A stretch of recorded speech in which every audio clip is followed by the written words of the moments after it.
अस्सलाम वालेकुम जी। क्या हाल है? ठीक हैं आप सब? अच्छा, आज का जो हमारा डिस्कशन का टॉपिक है वो है वेरिकोसील। वेरिकोसील एक कॉमन हेल्थ इशू है। उसमें होता ये है कि जो टेस्टिस के साथ रगें होती हैं उनको पेम्पिनीफॉर्म प्लेक्सेस कहते हैं। तो ये जो रगें हैं ये फूल जाती हैं। तो उनके फूलने की वजह से वहाँ पे ब्लड काफ़ी देर इकट्ठा रहता है और उससे ये होता है कि जो टेस्टिस की हेल्थ है वो अफेक्ट होती है। तो इसमें ये है कि आप लोगों के जो जो क्वेश्चन हो वो आप टाइप करते जाएं और मैं इस टॉपिक को पूरा डिस्कस करके इसके रिगार्डिंग जो जो आप लोगों के क्वेश्चन होंगे वो मैं एंड पे रिप्लाई कर दूंगा। जो भी किसी का सवाल होगा तो वो मैं जवाब दे दूंगा उसका एंड पे। तो ये जो वेरिकोसील है ये जनरल पॉपुलेशन में जो मेल हैं 15% में पाई जाती है और वो लोग जिनके बच्चे नहीं हैं, इनफर्टाइल हैं, उनमें ये तकरीबन 40% तक पाई जाती है वेरिकोसील। और ये ज़्यादा कॉमन होती है लेफ़्ट साइड पे, जो लेफ़्ट टेस्टी है उसके साथ ये ज़्यादा कॉमन होती है। राइट साइड पे इसकी जो इंसिडेंस रेट है वो कम है। राइट साइड पे भी हो सकती है बट ज़्यादा लेफ़्ट साइड पे होती है। तो वेरिकोसील बनती क्यों है, इसकी क्या वजूहात हैं? इसकी मल्टीपल रीज़न होती हैं। एक जो ज़्यादा कॉमन है वो ये है कि हर जो खून वाली रग होती है उसके साथ वेल्व होते हैं। वो वेल्व खून के बहाव को एक डायरेक्शन में लेके जाते हैं, खून के बहाव को वापस नहीं आने देते। तो वो वेल्व जब डैमेज हो जाते हैं, ठीक है, तो उसकी वजह से क्या होता है कि खून नीचे टेस्टिस के साथ इकट्ठा होना शुरू हो जाता है और जिसकी वजह से फिर पेशेंट को ये वेरिकोसील बन जाती हैं। सॉरी। तो होता क्या है, जब खून वहाँ पे इकट्ठा रहता है तो टेस्टिस का जो टेम्परेचर है वो बढ़ना शुरू हो जाता है और उस टेम्परेचर बढ़ने की वजह से जो स्पर्म है, मर्दाना जरासीम है, वो सही नहीं बनते।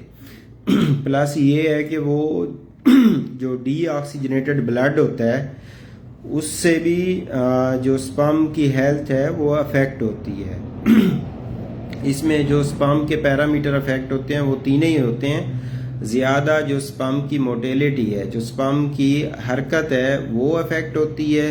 स्पर्म का काउंट जो है, नंबर, वो भी अफेक्ट होता है और स्पर्म की जो मार्फोलॉजी है, स्पर्म की जो शक्ल होती है वो भी अफेक्ट होती है। तो ये तीनों चीज़ें जो है वेरिकोसील इन तीनों चीज़ों को अफेक्ट करती है। अब ये है कि वेरिकोसील डायग्नोस कैसे होता है। उसमें ये है, जब पेशेंट आता है तो उसकी कंप्लेन मुख्तलिफ हो सकती है। कुछ मरीज़ों को ये होता है कि पेशेंट को दर्द होता है टेस्टिस के साथ, वो कहता है कि मुझे दर्द होता है, या ये है कि टेस्टिस का साइज़ वक्त के साथ साथ कम होना शुरू हो जाता है, या फिर मरीज़ आता है इनफर्टिलिटी कंप्लेन के साथ कि मेरे बच्चे नहीं हैं और बाद में पता चलता है कि उसको वेरिकोसील है।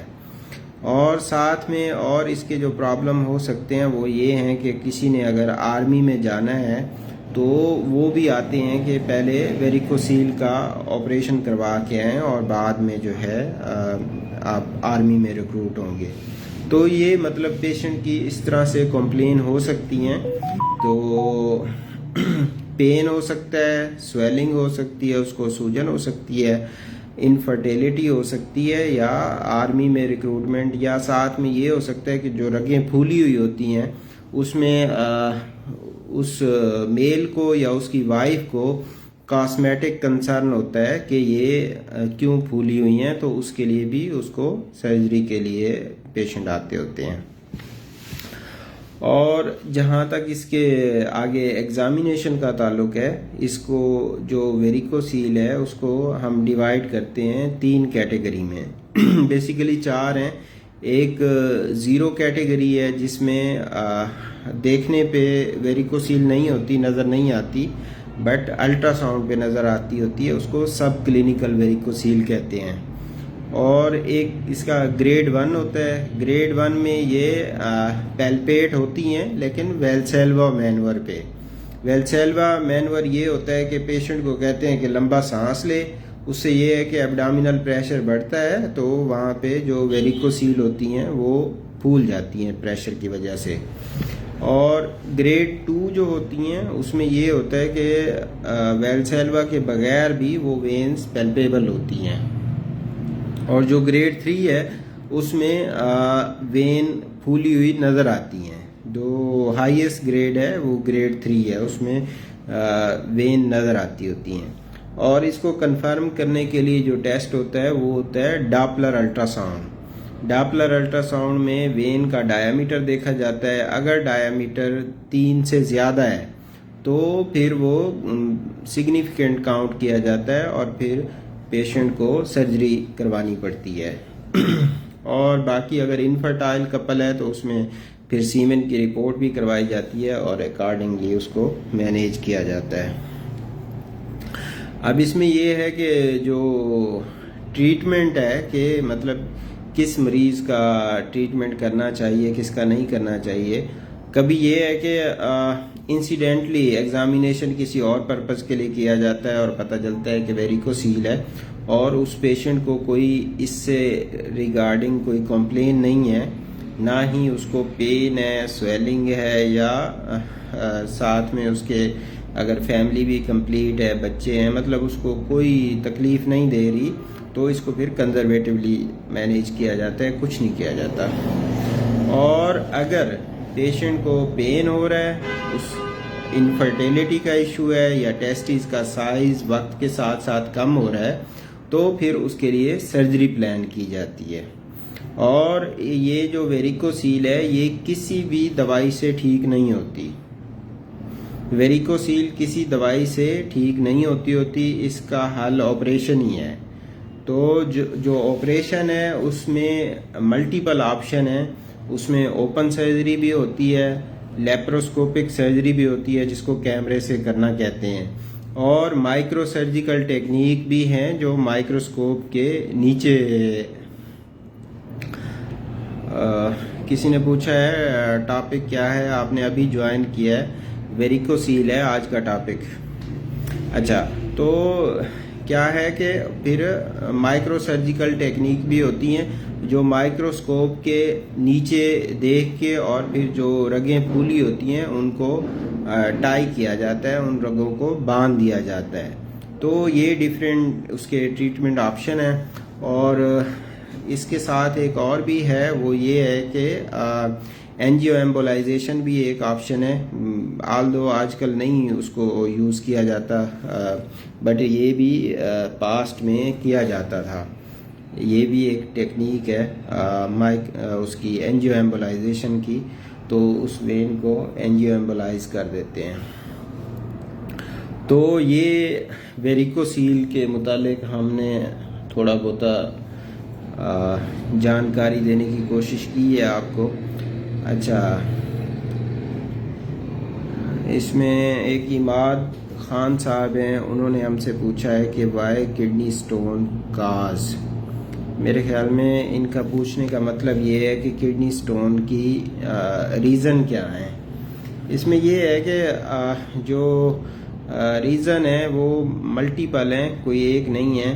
कैल्शियम के प्रॉब्लम, मेटाबॉलिक प्रॉब्लम हो सकते हैं, या साथ में ये है कि किसी को यूरिक एसिड स्टोन है, हाई यूरिक एसिड लेवल उनका हाई है, उसकी वजह से हो सकता है, या साथ में ये है कि कोई बार बार पेशेंट को इन्फेक्शन हो रहा है तो उसकी वजह से भी स्टोन बनते होते हैं। और जो रिस्क फैक्टर है वो ये है कि जो लोग पानी कम पीते हैं वो भी एक फैक्टर है। साल्ट इंटेक जिनका बहुत ज़्यादा हो या प्रोटीन इंटेक बहुत ज़्यादा हो तो उसकी वजह से भी स्टोन बनते होते हैं।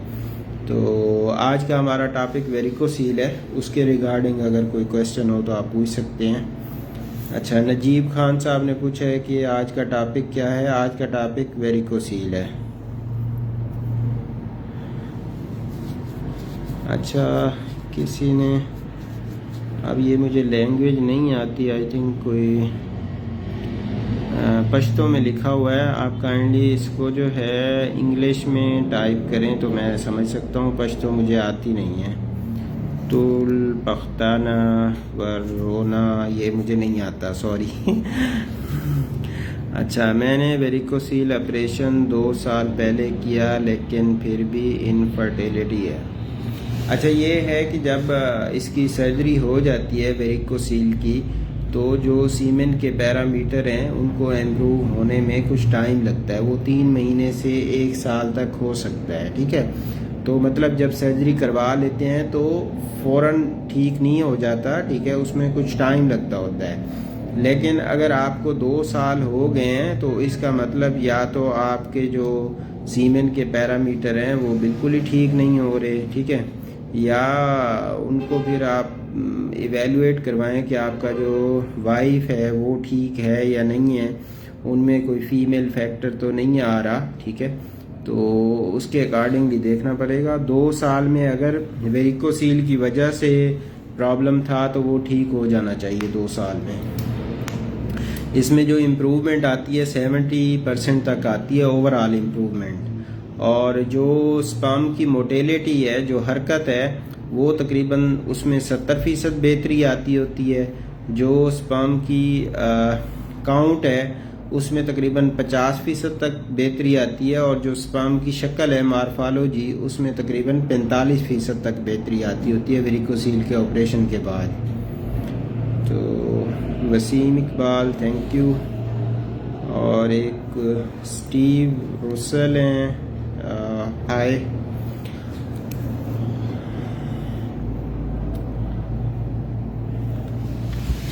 और किसी का कोई सवाल है तो आप पूछ सकते हैं।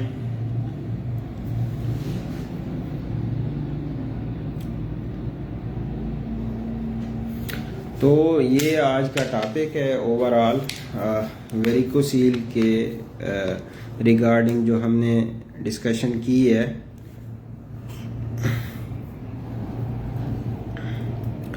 एक नजीब खान साहब है, उन्होंने पूछा है अगर हर्निया हो तो ऑपरेशन कर दे, फर्टिलिटी पे तो असर नहीं होता? नहीं, उसमें यह है कि हर्निया के ऑपरेशन में फर्टिलिटी पे असर नहीं होता। अगर हर्निया के ऑपरेशन की एक कॉम्प्लिकेशन ये है कि वेरी रेयर कॉम्प्लिकेशन, मैंने तो नहीं देखी लेकिन किताबों में लिखी हुई है, वो ये है कि हर्निया के ऑपरेशन में टेस्टिकुलर आर्टरी अगर डैमेज हो जाए तो उससे ये होता है कि टेस्टिस के लॉस का रिस्क होता है। बहुत कम रिस्क है लेकिन होता है। तो हर्निया का ऑपरेशन सेफ है, करवा सकते हैं, उससे आपकी फर्टिलिटी पे कोई असर नहीं होता। तो वेरिकोसील के बारे में हमने डिस्कस किया कि वेरिकोसील क्या है, क्यों होता है, और मरीज़ की क्या क्या अलामात होती हैं, उसको डायग्नोस कैसे करते हैं, और फिर एंड में उसका ऑपरेशन क्या है, हमारे पास क्या क्या ऑप्शन है, और पेशेंट कितने टाइम बाद बेहतर हो जाता है, उसके जो स्पर्म के पैरामीटर हैं। क्या इमरान की मिस साहब ने पूछा है क्या मैं दोबारा वेरिकोसील का ऑपरेशन करवा सकता हूँ? कर सकता बोला है, आई थिंक ये है करवा सकता हूँ। उसमें ये है ना कि आप अपना वो करवाएं डॉपलर अल्ट्रासाउंड, और अगर उस पर आता है कि अभी वेरिकोसील हैं आपको, वैसे चांसेस कम है, पहले ऑपरेट हो गया तो शायद अब नहीं होगा, लेकिन अगर उसमें आता है कि आपको अभी भी वेरिकोसील हैं तो फिर एक रीज़न मौजूद है जो इनफर्टिलिटी की बन रही है, तो उसको फिर आपको करवाना पड़ेगा अगर वेरिकोसील हैं अभी तक। तो आप दोबारा अपना डॉपलर अल्ट्रासाउंड करवा लें, उस पर पता चल जाएगा कि वेरिकोसील है या नहीं है। Thank you. आपका कोई और क्वेश्चन हो तो आप इस पे कमेंट कर सकते हो, मैं बाद में रिप्लाई कर दूंगा। और ये हमारी वीडियो फेसबुक पर भी मौजूद होगी और उस पर यूट्यूब पे भी मौजूद होगी, तो जिन लोगों ने लेट ज्वाइन किया है तो ये वहाँ पे देख सकते हैं, और इसके रिगार्डिंग कोई भी क्वेश्चन है तो वो आप कर सकते हैं। थैंक यू, अल्लाह हाफिज़।